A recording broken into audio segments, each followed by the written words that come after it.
271? How can it be so low? How can your testosterone levels be so low? Is that really what you're gonna ask yourself whilst you dip your greasy hands in that packet of Doritos? They must have made a mistake. I'm really healthy. I only play video games for 1 hour a day. Nah, Jeffrey, it's more like 6. And I exercise all the time. You have 2 workouts tracked on the Strong app. Come on, Jeffrey. I'm an alpha male. You are nothing like Adonis. Adonis is also receiving his testosterone results. He opens the message, and his number flies off the screen. Ah yes, 7 billion nanograms per deciliter. Men are supposed to have high levels of testosterone coursing through their veins, just like Adonis.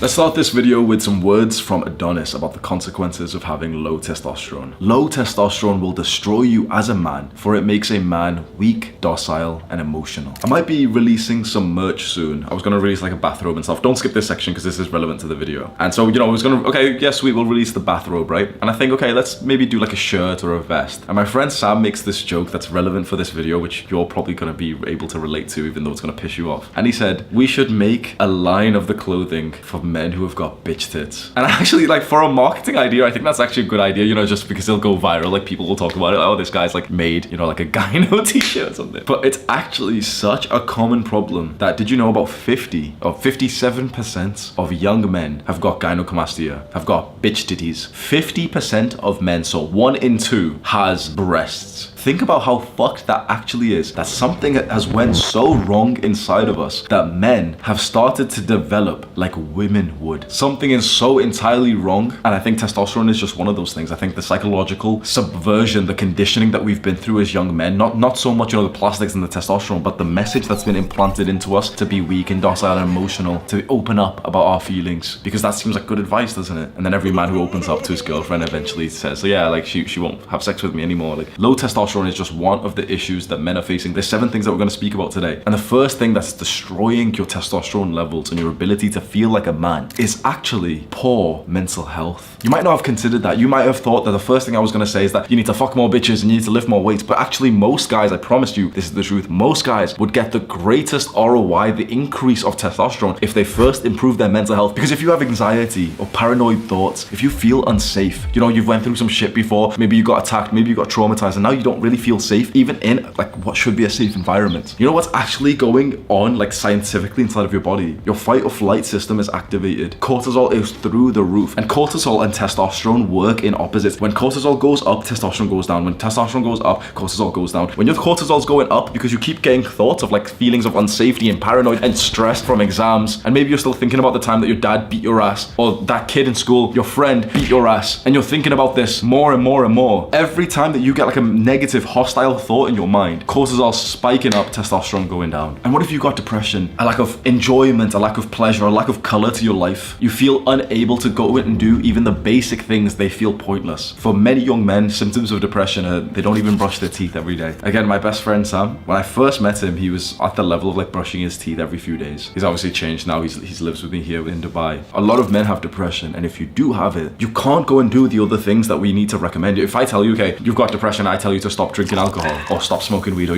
whatever your vice is, video games or something, you wouldn't be able to because you're depressed. We need to fix the depression first, and then those like poor habits go away. There is an easy way for you to improve your mental health without going to therapy and spending thousands of dollars in therapy, without going to the hospital and getting ostracized and labeled as like, something's wrong with you, without needing to go on medications, without needing to spend months or years trying to change things. And it's literally just follow my mental health guide. I have made a full mental health guide completely for free. There's nothing to sell you at all. It will walk you step by step through everything that you need to do. If you put your 100% trust in me, within 2 weeks, you will see the greatest improvements to your mental health since you were a child. That mental health guide is a YouTube video. It's linked right now as a card in the description. I promise you that video will save your life. Go to it right now. The second thing fucking up with testosterone levels is poor sleep. And I always ask this question, maybe you'll know by now. How many hours of sleep does an average person need? On average, 8 hours, right? That's what we always hear, right? If you want 8 hours of sleep and you need to wake up at 6 a.m., what time do you go to bed? Most people will do the math and think, okay, if I need to wake up at 6, then 8 hours before that would be 10 p.m. So 10 p.m. would be my bedtime. Most people would say that, right? But that's not how it works. Most people don't realize this. Maybe you didn't, but there's such a thing called sleep efficiency, and that is how efficient you are at sleeping at the time that you were in bed. Because you see, the time that you spend in bed is not actually the time that you have asleep. Most people on average have around an 80 to 85% sleep efficiency. That's a pretty good level, right? If there's like nothing psychologically wrong with you, about 80%. That means that if you want 8 hours of sleep with 80% efficiency in bed, that means you need to be in bed for 10 hours. So if you want to wake up at 6 a.m. and get 8 hours of sleep and you have an 80% sleep efficiency, you need to go to bed at 8 p.m. And that is if you have an 80% sleep efficiency. If you've got something wrong with you like I do, mine is down to like 71%. So if I leave 10 hours for bed, I'll on average sleep 7 hours. Most people will never even consider this, and they'll think, oh yeah, well, you know, if I go to sleep at 12 and I wake up at 6, that's 6 hours. No, it's not. If you go to sleep at 12 and you wake up at 6, you're gonna sleep for maybe about 4.5 hours. You need to start to prioritize your sleep. And the only thing you can do, bro, stop being a Jeffrey at nighttime. When it gets to 7 p.m., 8 p.m., you should be unwinded. Now, fair enough, if it's 7 p.m. or 8 p.m. and you've got like a late sport class or late class or something, okay, fair enough. Maybe you're gonna be on technology, maybe you're gonna be exhilarated, fine. But when you're in the home at 8 p.m., 9 p.m., 10 p.m., there should not be anything in front of you. You shouldn't be watching Andrew Tate motivational podcasts. You shouldn't be watching Andrew Tate shorts. You shouldn't be on TikTok. You shouldn't be watching porn or playing video games. That is not the time to stimulate yourself. So many guys say this, and you might have said this too, be honest, and just openly admit, have you coped like this? Because a lot of guys say at the end of a hard day, they want to unwind by watching their favorite show or playing some video games. They just want to rest and do that. So many guys have said that to me, and every time when I say this upcoming sentence, they realize how wrong they were, and I literally just say to them, do you really think that your brain is resting when you play video games? Do you really think if we were able to like, you know, do some kind of scan on your brain, it would just be perfectly still when you play games? Honestly. And then straight away, they're like, oh yeah, fair enough. Like, yeah, video games, TV shows, all of that shit is hyper stimulating. It doesn't help you rest. It does the exact opposite. This is why, like, for most guys, when they say, oh, I just can't sleep early, I can't go to sleep at 10 p.m. I am 100% certain, up until proven otherwise, that the reason why they say this is because they're literally just stimulating themselves at 9 p.m. or 10 p.m. and saying, oh, well, but I'm not tired, I'm not sleepy. You've got like fucking blue light all on your phone right now. Like, oh, but I'm not sleepy. I'll go to bed when I'm sleepy. No, you'll be sleepy when you go off your computer. You'll be sleepy when you literally turn off this shit. Bro, our parents were right all this time, honestly. My mom knew this shit back like before there was ever any research on this. And I thought that she was being silly and over dramatic. And now I've become like my mom saying like to young guys, like, you're better than playing video games for this many hours. Because the thing is, there's some guys watching this right now who may have skipped it because they're Jeffreys and they don't have humility. But there's some guys, maybe if you're just that kind of guy who you don't play video games, you're not a Jeffrey anymore. And you're thinking like, oh, this advice is for someone else. I'm not like this anymore. But there's probably still something that you can improve on, isn't there? You should never be easy on yourself. You should literally think to yourself, okay, there's still some bullshit that I'm doing at like 8 p.m. that's still making me stimulated. Because bro, if you see a comment or a message from someone at 8 p.m., I guarantee your brain is more stimulated for the next half an hour. So if you're seeing it at 9 p.m. just before you're about to get ready for bed, and some prick sends you a message which like, you know, triggers you emotionally, your friend says like, oh, they can't come to the workout tomorrow, or someone messages you, have you done the thing, and then you can't sleep. And you want to know the beautiful thing about sleeping? When you're sleeping, that's when you're making testosterone. The third reason why your testosterone levels are all messed up,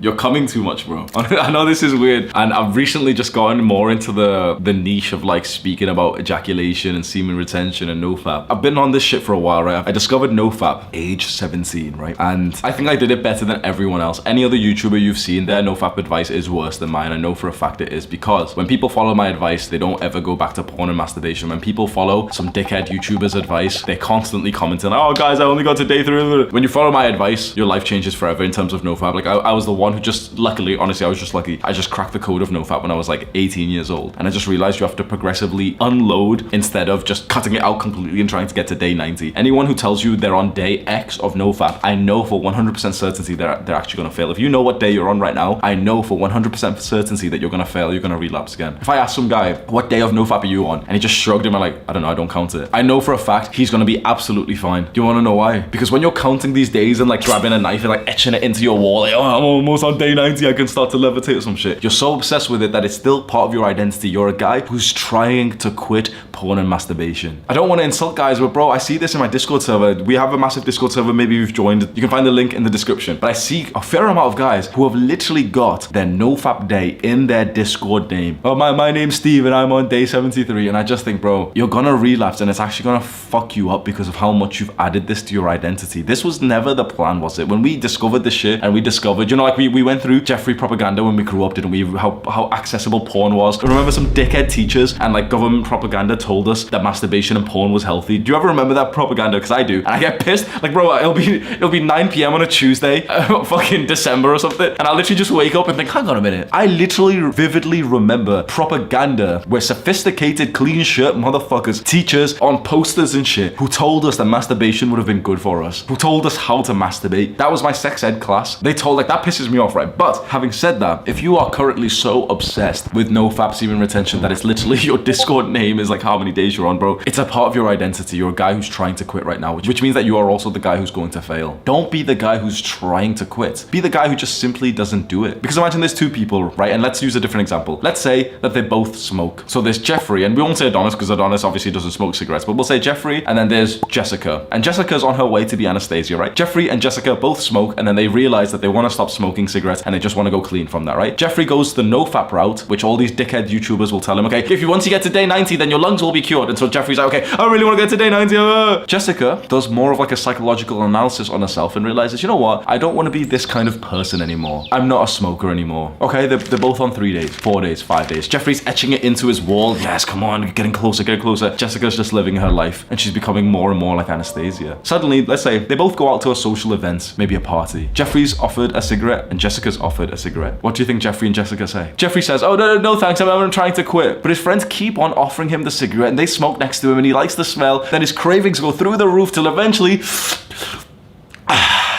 Jeffrey's back to smoking again. He's relapsed. But what about Jessica? She meets some new people there and they tell her, oh, you want to smoke? And she says, no thanks, I don't smoke. They don't ask her again and she doesn't even get the craving because she doesn't smoke. Because she changed who she was, not just got obsessed with the act of quitting. Because if you get obsessed with the act of quitting, it's still a part of your identity. You're not over. It's the exact same with NoFap. All of these YouTubers, bro, I promise you, I've watched a lot of YouTube. There isn't a single good NoFap YouTuber out there right now. I've made like maybe 5 videos on NoFap, which are better than their entire channels. Their channels, when I just see the titles and I just think like, you're ruining young men's mental health. What the fuck are you doing telling people about like, oh, but the NoFap's benefit timeline? Go fuck yourself. It pisses me off every time I have to speak about these little cretins, bro. They're just weird guys who sit at home and like count fucking etching in their wall and stuff, man. Yeah, they might be trying to help guys, but I don't think they're doing it in a good way. I think they're not really trying to help. They're just trying to make videos which perform well. The issue with ejaculating too much is that your prolactin spikes the fuck up, which means that then your testosterone levels go down. So just like cortisol and testosterone, the same thing actually happens with prolactin and testosterone. So you know the post-nut clarity, you know, after you bust a nut, whether you've masturbated or you've had sex, you get this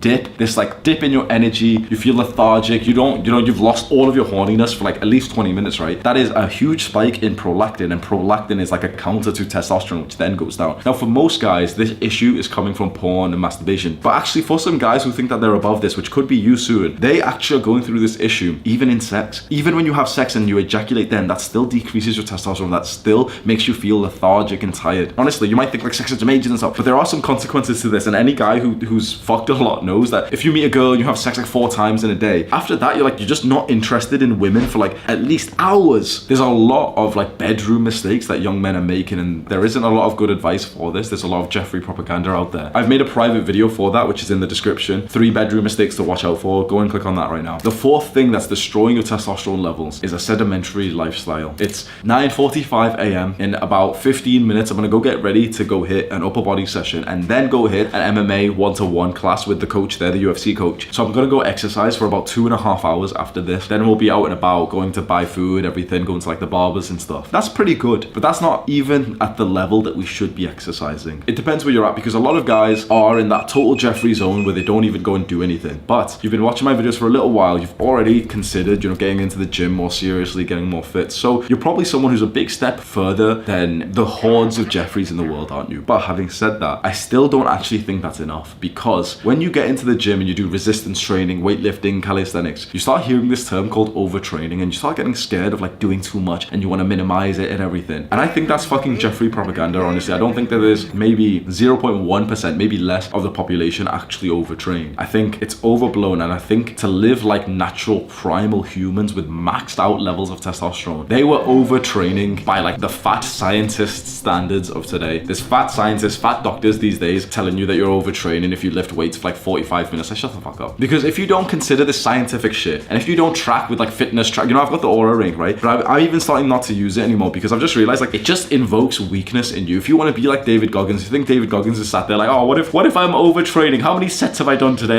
You know, because after 25 sets, the recovery is shut the fuck. No one, he's not thinking that. You think that any of these like fucking hard disciplined guys are tracking their sleep thinking like, oh, well, you know, I've only got 53 minutes of REM sleep. I should probably take the day off work today. Oh, they fuck. Is Andrew Tate waking up, looking at his fucking sleep stats and saying like, oh, well, I'll just have an easy day today. Like, fuck that, bro. What I've noticed, the reason why I'm not wearing my ring today, my Aura Ring, I only wear it at nighttime now. I don't wear it through the day, and I don't even look at the stats anymore because it invokes weakness in you. So the sedentary lifestyle affects two different kinds of people. It affects the total Jeffreys who just don't do anything, but it also affects the sort of guys who are on self-improvement, but we've been told that we should do less and we should spend more day just, you know, just sitting around and relaxing and like, oh, but you know, if your rest score is less than 73 in this health tracker, then you should just take the day off. It affects people like us who are on our way to becoming more like Adonis, more like these alpha males. But those guys who are already at the top, they don't give a fuck about this. Like, oh, you know, maximum 17 sets per workout. Otherwise, shut the fuck up, bro. Honestly, yeah, sure, you don't want to injure yourself. Fine, absolutely. Make sure you've got good form with everything you do. You don't want to be a dickhead and go lift with some shit form and then get hurt, obviously. But that's not what we're talking about. I think a human can work out for hours every single day, no problem. I think it's a modern invention to say that you should exercise for less than like 45 minutes a day. Because at least for me personally, you want to know my own like particular experience. When I do like a minimalistic kind of workout routine, bro, I'm not even happy. I become like the shell of a person that I'm supposed to be. I'm supposed to be like a man like David Goggins. I'm supposed to be ultra disciplined. I'm supposed to have like aching fucking joints and going to work out anyway. Because when I do that, I am on top of the world. Yesterday, bro, I woke up the morning after our meetup. So we just did a meetup in Dubai. I sparred about 20 guys. I want you to think about that. I sparred about 20 guys.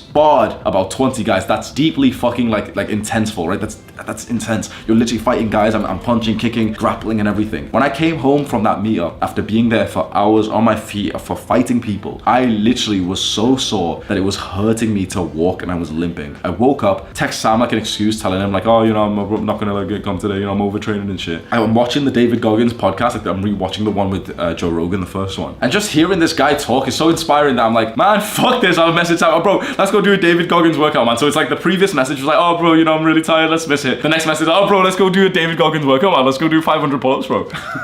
I think that's the better way to live. If you want to know more about my personal life, for the last years, I've like meticulously tracked my sleep and all this shit and really cared about like, you know, health and stay underneath, like, you know, I don't want to overtrain. I don't want to stress my body. And I just think back to the times where I was living like this ultra disciplined lifestyle where I was waking up, not even thinking a bit like, you know, like if I woke up too early, for example, for the sake of discipline, you know, to wake up at 5 or half 4 to go outside for a run. At that time when I was shredded in 2020 and I was like literally exercising for like 4 hours a day, bro, that was the happiest time of my life, honestly. And I wasn't waking up thinking like, oh man, like, oh, I don't know if I slept enough or anything. I still had fantastic habits. So we need to follow, you know, the second thing we spoke about. We don't want to have poor sleep. I still had fantastic habits. I was in bed at like 8:30, but I wasn't ever thinking like, oh man, let me track my sleep and just make sure, because if I've not slept enough, then I'll just take the day off. Like, I was getting it done, bro. And when you see pictures of me when I was bald in 2020, early 2021, bro, like I was shredded as fuck. I was like, I'm happy with that, man. Honestly, maybe I was overtraining and some shit, but bro, fuck that, man. I was so fucking happy with my life. I felt like a fucking man back then. So you need to figure out what kind of sedentary lifestyle that you have. You need to figure out if you're a total Jeffrey who doesn't do anything, you need to increase it. But if you are a bit more advanced, you need to figure out what's holding you back, because our fucking natural primal caveman ancestors were not thinking about overtraining or any bullshit, bro. They were getting it done. They were men who had to go out for the hunt. The fifth thing that's destroying many men's testosterone levels, maybe yourself, is alcohol and the party environment, the late night environment. Alcohol itself is a poison substance that should be absolutely limited to maybe, just maybe, at the smallest amount per year, if not just completely cut out. I think it's better if you completely cut it out, but I also understand some people want to drink like every now and then, which is like, it's acceptable a little bit. If you're drinking every month, if you're drinking every week, if you're drinking multiple times a week, hold your hand up right now and say that you're a Jeffrey. There's no excuse. There's no like, you have to say this. You have to say that you're a Jeffrey. If you're drinking more than once a week, even if you're drinking like 2-3 times a month, you have to hold your hand up and say Jeffrey. Like, and the thing is, some dickheads are gonna watch it. Oh no, having a glass of wine every day at dinner is not being me. Just shut the fuck up, bro. Wine is the biggest fucking coke cope that I see of these people all the time, man. All biggest fucking cope. Like, as I see intellectual people always saying, oh, one glass of wine, or sometimes I have two. Like, shut up.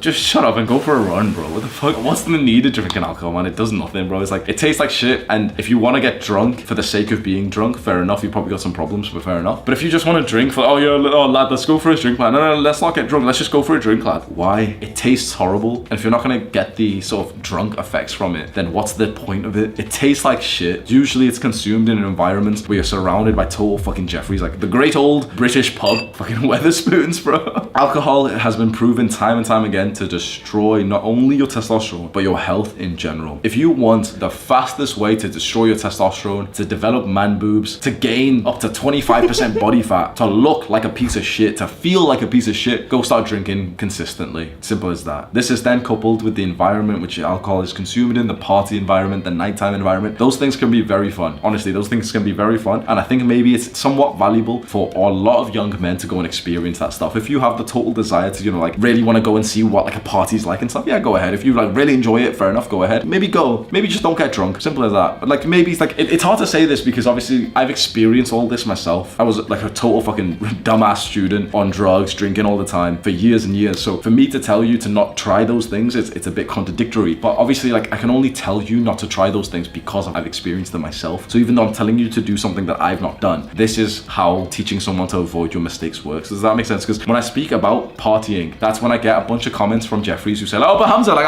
I party all the time, and how can you tell us not to party because you used to party? Do you realize, like, the common sense, like the concept of teaching a mistake to someone is that you had to do the thing? That's my response to comments like that, and I don't know if I'm wrong or they're wrong, but this is common sense, isn't it? If, like, I can only tell you to avoid a mistake that I've done myself, and it shouldn't be like, oh, but Hamza, you did that thing. Well, yeah, that's why I'm telling you not to do it, bro, because I did it. What the fuck you on about? Like, oh, but Hamza, you did it. Why can't I do it? Like, yeah, of course you can. You can go make the same mistake as me, but wise men learn from the mistakes of others. If you then think about this environment, the party, nighttime, you know, clubs, type of shit environment, that leads to the second point with poor sleep, because you're staying up late. There's no way that you're going to a club or a party and you're leaving at 9:30 to get back into bed at 10 p.m. are you? Of course not, right? So you're staying up late, right? You're going to a party, you're going to stay up late, and that can be fine. Every now and then it can be fine. But if when you're like a proper student and you've actually got some ambitions and you want to build some muscle, you want to look good, you want to have high testosterone, like a rock hard dick, bro, you can't be staying up late 3, 4, 5 times a week, staying up like 3 a.m., 4 a.m. That's the shit I used to do, bro. Literally staying up till 3 a.m. was like an absolutely normal thing, and sometimes we'd push it to 6, 7, you know, sometimes just doing all night and not even sleep and everything. When you're 20 years old, you don't really feel like, you know, you don't really feel the consequences, and you know why you don't? It's because you just feel like shit in general. People who say like, oh, you're invincible when you're 20 years old, you can go drinking all the time. No, the reason why you feel all sickly and you get fresh as flu and all this shit is because you're literally mildly sick literally throughout the entire year. It's only once you actually start to eat clean, sleep right, train hard, that you start to realize, okay, this is what like I'm supposed to feel like. Now if I go on a night out and drink some alcohol, I'll feel how different it is. It's not because I'm 25 and, you know, at 22 I was like invincible, like 3-year difference. Shut the fuck up. Well, obviously it's not. It's just because I'm more aware of it now. Now I'm actually living a healthy life. Now I can feel how different it is. If I go out now and drink, I feel shit. And this is the feeling I would have had around the clock, around the year, instead of just sporadically. The sixth thing destroying testosterone levels, which is a really big one, is the modern diet. Not just that it, you know, it's processed and it's unnatural, just that it's got so much shit in it. It's got so much sugar. Sugar directly decreases your testosterone. I don't want to go totally into this because I've got 2 full like diet guides. I've done the perfect diet, and I've also done like the full diet advice that could change lives, that could save lives. Both of them are linked in the card description below. They're very good videos in my opinion. I really do think that I conveyed the message properly. Those videos, both of them have got like over 1 million views each. So obviously that says something. So just go and have a look at those videos. If you think your diet's not great for testosterone or for health, go and have a look at those videos. The 7th thing that's destroying testosterone levels, people are simply too fat. For about 70% of the UK's population, for most Western countries, about 70% of people are fat. Not just overweight, fat. 30% of people in Western countries are obese. Obese means like 250 pounds, 300 pounds. It's almost too controversial to say that these days. For me to simply just, even saying the word fat seems quite unacceptable these days, isn't it? It's not very PC, is it? We've got to stay woke. Yeah, stay woke with your limp dick. That's what they want, bro. But yeah, 70% of people are fat. When you're fat, your testosterone levels dip down, and you also look like shit, and you also feel like shit. You get no bitches. All these little fat guys, well, oh, but I still get bitches. Okay, yeah, sure you do, bro. Okay. When your body fat percentage is too high, you don't even feel like a man, honestly. Like, you begin to feel like effeminate, and your estrogen kicks up, your testosterone goes down. Like, literally, there's proven studies to show the higher body fat percentage you are, the lower your testosterone will go down. At the same time, we don't want to be ultra